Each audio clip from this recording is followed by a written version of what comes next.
स्वागत है दोस्तों आपका आज की बेहद बड़ी और ताजा खबरों में। आज की मुख्य खबरों और हेडलाइंस न्यूज के तहत सीरम इंस्टीट्यूट का चौंकाने वाला दावा, अगले 20 साल तक होता रहेगा कोरोना का संक्रमण। जी हां, तो इस खबर के बारे में आपको बताएंगे कि आखिर सीरम इंस्टीट्यूट का इसको लेकर क्या कहना है।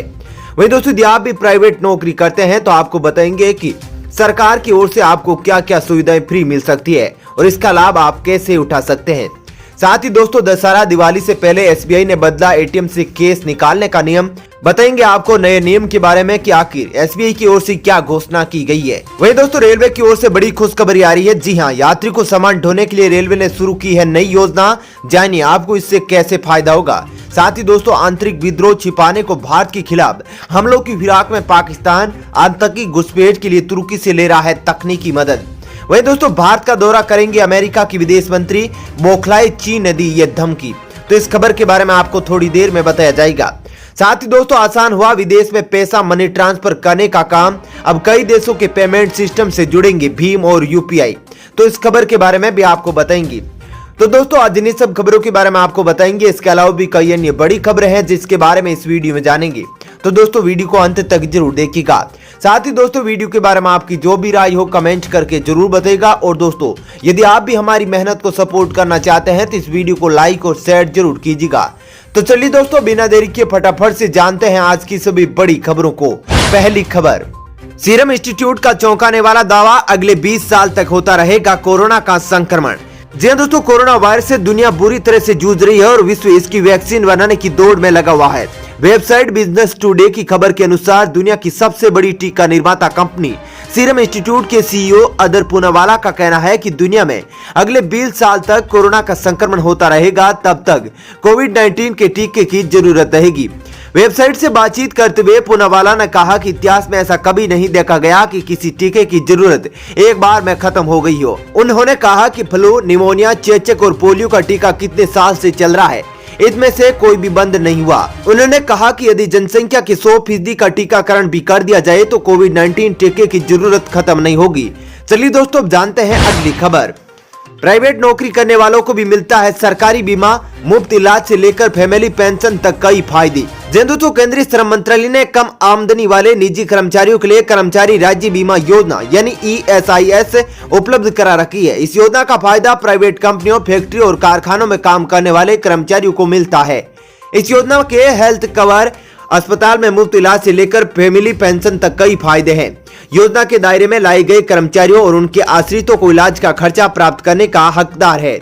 कुछ विशेष परिस्थितियों में नकद फायदा लेने का भी अधिकार है। अगर काम के दौरान चोट या किसी बीमारी के कारण कर्मचारी की मृत्यु हो जाती है तो उसके आश्रित जन पारिवारिक पेंशन के हकदार होते हैं।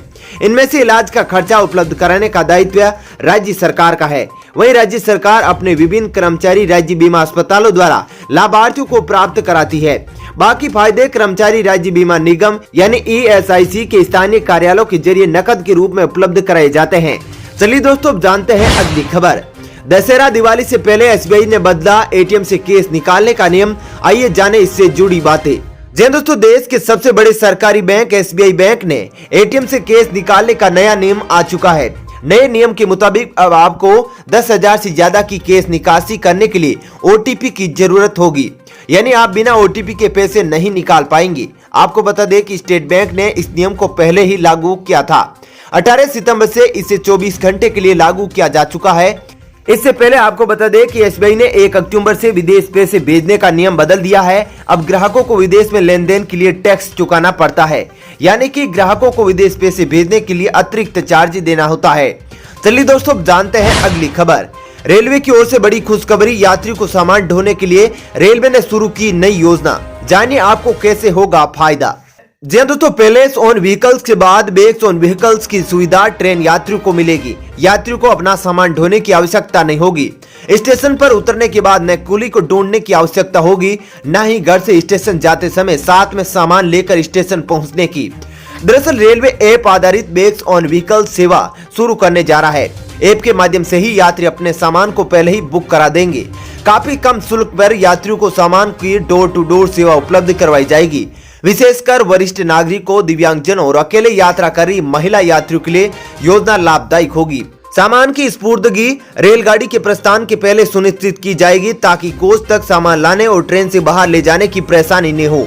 उत्तर रेलवे ने इसके लिए ठेका जारी किया है। उत्तर व उत्तर मध्य रेलवे के महाप्रबंधक राजीव चौधरी ने बताया कि राजस्व को बढ़ाने की दिशा में यह बेहतर कदम होगा। चलिए दोस्तों, अब जानते हैं अगली खबर। आंतरिक विद्रोह छिपाने को भारत के खिलाफ हमलों की फिराक में पाकिस्तान आतंकी घुसपैठ के लिए तुर्की से ले रहा मदद। जी हां दोस्तों, आंतरिक विद्रोह और विरोध से जूझ रही पाकिस्तान की इमरान खान सरकार और पाक सेना ध्यान बंटाने के लिए कश्मीर में बड़े हमले की साजिश रच रही है। खुफिया सूचनाओं के आधार पर सीमा पर घुसपैठ और घाटी में आतंकी वारदात रोकने के लिए सुरक्षा बलों को अलर्ट किया गया है। खुफिया सूत्रों के मुताबिक पाकिस्तान तुर्की से एक खास रडार सिस्टम लेने की भी तैयारी कर रहा है। यह रडार न केवल आतंकियों की घुसपैठ में मदद करेगी बल्कि पाकिस्तानी सेना की सर्जिकल स्ट्राइक जैसी किसी भी स्थिति से बचाने में मदद कर सकती है। पाकिस्तान चीन से भी बड़े पैमाने पर हथियार खरीद रहा है। आतंकियों को भी चीनी हथियार दिए जा रहे हैं। चलिए दोस्तों, अब जानते हैं अगली खबर। 16 राज्यों को मिली जीएसटी क्षतिपूर्ति की पहली किस्त, केंद्र सरकार ने जारी किया 6000 करोड़ रुपए। दोस्तों, केंद्र सरकार ने महाराष्ट्र, गुजरात, बिहार, असम, दिल्ली, जम्मू कश्मीर समेत 16 राज्यों और 2 केंद्र शासित प्रदेशों को जीएसटी क्षतिपूर्ति की पहली किस्त के रूप में कर्ज लेकर 6000 करोड़ रुपए हस्तांतरित किए हैं। वित्त मंत्रालय ने शुक्रवार को ये जानकारी दी है। पिछले सप्ताह केंद्र ने जीएसटी क्षतिपूर्ति को लेकर विपक्षी दलों द्वारा शामिल राज्यों को मांग स्वीकार कर लिया था। उसकी मांग थी कि केंद्र स्वयं कर्ज लेकर राज्यों को जीएसटी की क्षतिपूर्ति करे। वित्त मंत्रालय ने कहा कि केंद्र राज्यों को जीएसटी संग्रह में 1.1 लाख करोड़ रुपए की कमी की क्षतिपूर्ति के लिए बाजार में किस्तों में कर्ज उठाएगा। चलिए दोस्तों, जानते हैं अगली खबर। पीएम मोदी आज गुजरात में 3 परियोजनाओं का करेंगे उद्घाटन।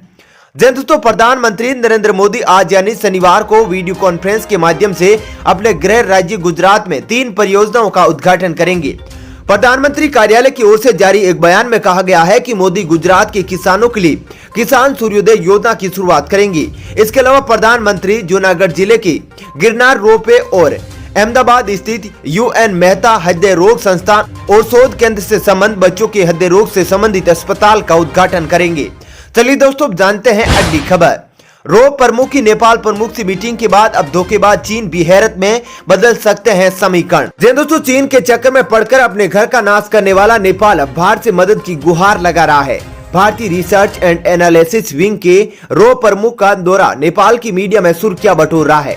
रो के प्रमुख सामंत कुमार गोयल ने 9 सदस्यीय टीम का नेतृत्व करते हुए प्रधानमंत्री केपी ओली समेत पूर्व प्रधानमंत्री व विपक्ष के अन्य नेताओं के साथ मुलाकात की, जिसमें भारत के आगे नेपाल झुका है। भारत सरकार अपनी शंका के चलते नेपाल शासन का चीन के प्रति झुकाव की जांच करना चाहता है। कम्युनिस्ट नेपाल पार्टी के अंदरूनी सूत्रों ने बताया, ओली भारतीय समर्थन की मदद से अपने और दहल के बीच विवाद को दूर करना चाहते हैं। हालांकि प्रधानमंत्री ओली के प्रेस सलाहकार सूर्य थापा ने ओली और गोयल के बीच किसी भी बैठक से इनकार किया है, लेकिन गोयल की यात्रा का मिशन अभी तक ज्ञात नहीं हो पाया है। चलिए दोस्तों, अब जानते हैं अगली खबर। आसान हुआ विदेश में मनी ट्रांसफर करने का काम। अब कई देशों के पेमेंट सिस्टम से जुड़ेंगे भीम और यूपीआई। दोस्तों, रिजर्व बैंक की तरफ से सीमा पार पेमेंट सिस्टम को लेकर नई गाइडलाइंस जारी किए जाने के बाद देश के बाहर पैसे भेजने और खर्च करने की नई तकनीक पर काम शुरू हो गया है। दरअसल मिली जानकारी के मुताबिक जल्द ही ऐसा सिस्टम तैयार कर दिया जाएगा जिससे सिंगापुर और दुबई समेत तमाम देशों में चुटकियों में लेन देन हो जाएगा।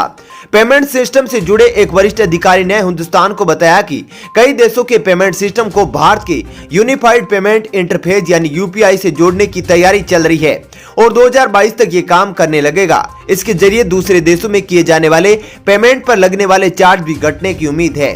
शुरुआत में इस सिस्टम को उन्हीं देशों में लागू किया जाएगा जहां भारतीयों का टूरिज्म और पढ़ाई लिखाई के लिहाज से आना जाना ज्यादा होता है।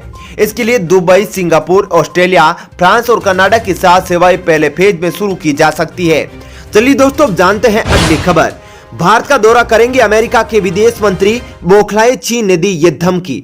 दोस्तों, भारत चीन तनाव के बीच अमेरिका के विदेश मंत्री माइक पोम्पियो का अगले हफ्ते भारत का दौरा होगा। हाल ही में चीन ने एक तरह से भारत और अमेरिका को धमकी दी है कि अगर उसके हितों के खिलाफ काम करने की कोशिश हुई तो वो चुप नहीं बैठेगा।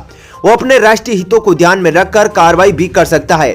बड़ी बात यह है कि माइक पोम्पियो भारत के दौरे के क्रम में श्रीलंका और मालदीव भी जाएंगे। दरअसल किस तरह से ऋण के जाल में फंसाकर श्रीलंका और मालदीव को चीन अपने कब्जे में रखना चाहता है, ये जग जाहिर है।